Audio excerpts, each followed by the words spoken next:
You guys are busy guys today. We are, yeah. I love it, though. We appreciate you guys taking the time. Thank you. Yeah, thanks for having us. Of course. All right, we're here with Dayseeker guys from Orange County. Dayseeker.band. Check out all their stuff. We got Rory, Gino, Ramon, and Zach. How are you guys doing? Really good, yeah. Excited for today. Yeah. Just need a little bit more caffeine, but I'm good. Just a little bit more, huh? All right. Yeah, no, I hear you, man. It's nice back here. They have the drip bar for us in the media, so everybody gets the caffeine going for the day. Well, I want to talk about the early days of Dayseeker, guys. I heard you were in a couple of different bands in SoCal and decided to meet up and form. What kind of brought you all together to form Dayseeker? What's the story there? Just our local bands failing, and then this one worked randomly. This one stuck. Yeah, somehow, yeah. That's awesome, though. Yeah. You guys all just kind of in the same area? Are you all from Orange County? No, all kind of spread about. Me and Ramon are. Oh, okay. And I'm from San Diego, and then Zach's from North Hollywood. Oh, nice. Right on. Cool. So kind of same area, though. Your debut came out in 2013, and right out the gate, you guys had a huge tour with Kingdom of Giants and then Hawthorne Heights. What was it like being a new band, basically, and kind of being on those huge tours right out the gate? Were you guys kind of prepared for that new fame and notoriety just right out there, or was it kind of a shock to you?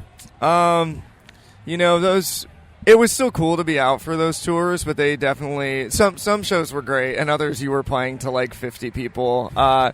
So it did feel like getting on like really good tours took time for sure, but still it's tough as a new band. It feels like you're trying to convince an audience to like be on your side, kind of like, and not every audience is like welcoming or wants to be, and I think they don't have that familiarity yet, right? Yeah. I think we still run into it even like anytime. We just supported Ice Nine Kills. We did a bunch of shows with Pierce the Veil last year, and it was really interesting because you would go out and it's like we have a name in the scene, but you could just still tell they're like, we're not here for you, so like wow us, like you better impress us, entice us, and it's not versus like when you headline, it's like they're in the palm of your hand from the second you start. Do you feel that way when you're at festivals like this too, where you're kind of trying to win over some new fans, and everybody maybe just walking by on their way to another show, and you're going to grab their attention kind of and make a new fan out of them?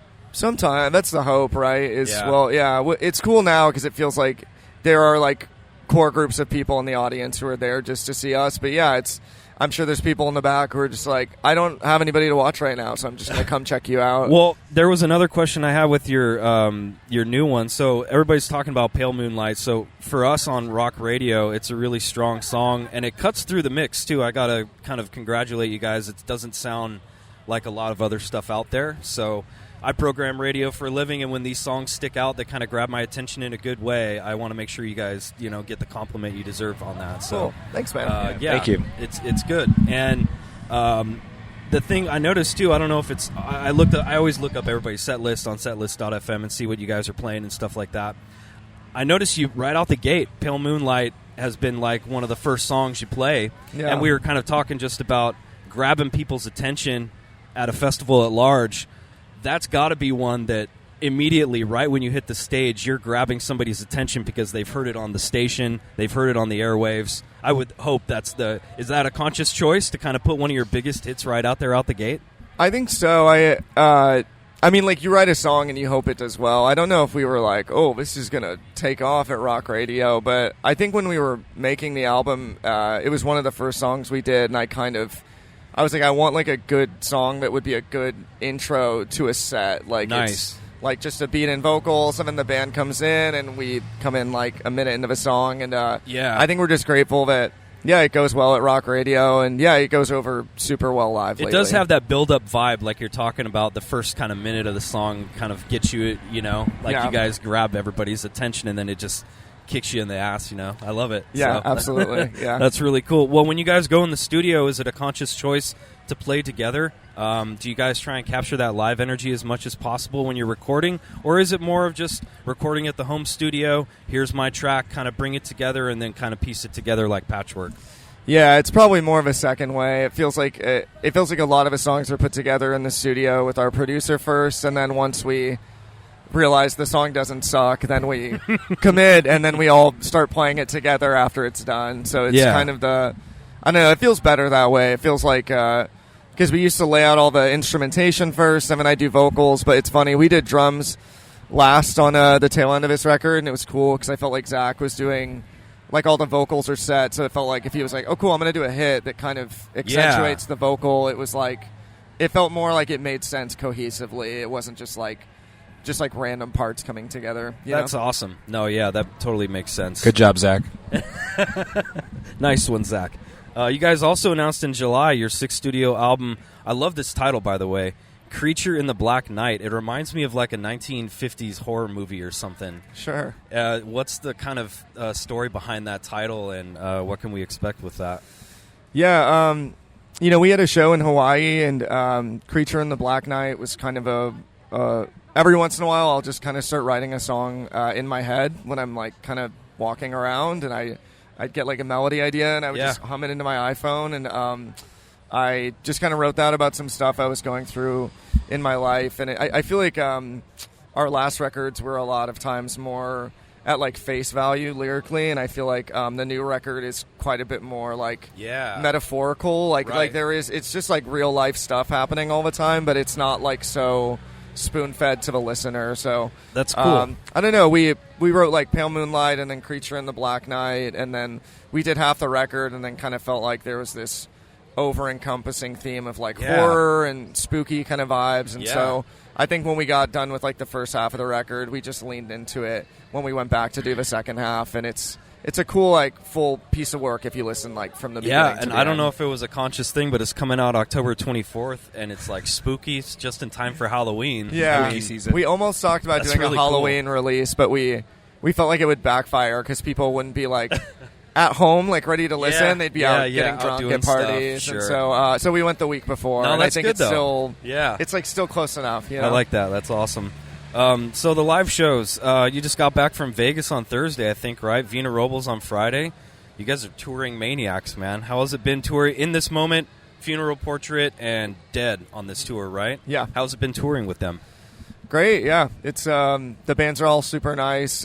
We just did a tour with Funeral Portrait with Ice Nine Kills right before we started this one. Sweet. So it was nice to like hop into a tour and you already have like a friend, like friends, you know, that you're on that the was road with. my next one. Do you guys bond with the other bands on the road and stay interactive, or do you guys kind of keep to yourselves? A lot of these opening bands you like get along with, and I think it's case by case. Some bands you can tell that they've been doing it a long time and they don't want to like socialize, which is totally fair. And then I don't know, like we went out with Pierce and hit it off really well with Pierce the Veil, Devil Wears Prada, Beartooth. You know, like sometimes you just go out and you just become really close with bands, and other times it's like you respect them and you guys will say hi in passing, but you just don't hang out. So I would say it's just a case by case basis. Yeah, for sure. Yeah. What about the club versus the festival? I know you guys are basically doing both, the small intimate settings for clubs, and then boom, you're at a huge festival with 80,000 people over the weekend. Do you guys have a preference? I mean, I know it's cool doing the festivals and getting new fans and stuff, but it seems to me like a lot of bands would really prefer the club setting in terms of just having a little more control over the sound, the lights, and that intimate vibe. But I wanted to ask you, get more of a rhythm out of it too when you're doing the club settings, where like a festival could be just a one-off. You just kind of that's a good point. Hope for the best. Yeah. Do you guys have favorite venues that you've been like kind of like, man, I just loved, I want to, like, is there any that stand out in your mind like, man, that was one of the coolest venues we played? Yeah. What is it, Riverworks? Is that the name of it? River Stage. Yeah, River Stage. Yeah. Where's that? Brisbane, it might be in Australia. Yeah, it's like a outdoor venue. It's like a big grass lawn that leads into a botanical garden, and we played, and it was like 60 or 70 degrees out. It was just like beautiful. Just beautiful. Yeah, we were sound checking, and I was like, this is like a gorgeous venue, and there was like we were supporting Pierce the Veil and Beartooth. But, we opened and it was like packed. Like there was like 7,000 or 8,000 people there. It was crazy. So right on. Australia's awesome, out. man. They really love rock in Australia, man. They show up big time for their fans. It reminds me a lot of the South American crowds that I've heard about that they just I don't know, have you guys been to South America yet? Yeah, Brazil? Yeah, we were just there. Was it the same? This year. I mean, I always hear these, you know, the South American crowds at these rock shows and festivals are just wild and responsive, and they love, you know, show that love. Did you guys kind of feel that when you were there as well? Yeah, they're more definitely did. obsessive for sure. Like they'll show up at your hotels and at the airport and stuff. It's kind of interesting. But yeah, we played in Sao Paulo and Mexico City and had like a really good time, like really good crowds. Awesome. Yeah. Well, how are you Bootleg guys, merch too. how are you guys liking Aftershock so far? The vibe out here and the weather and stuff.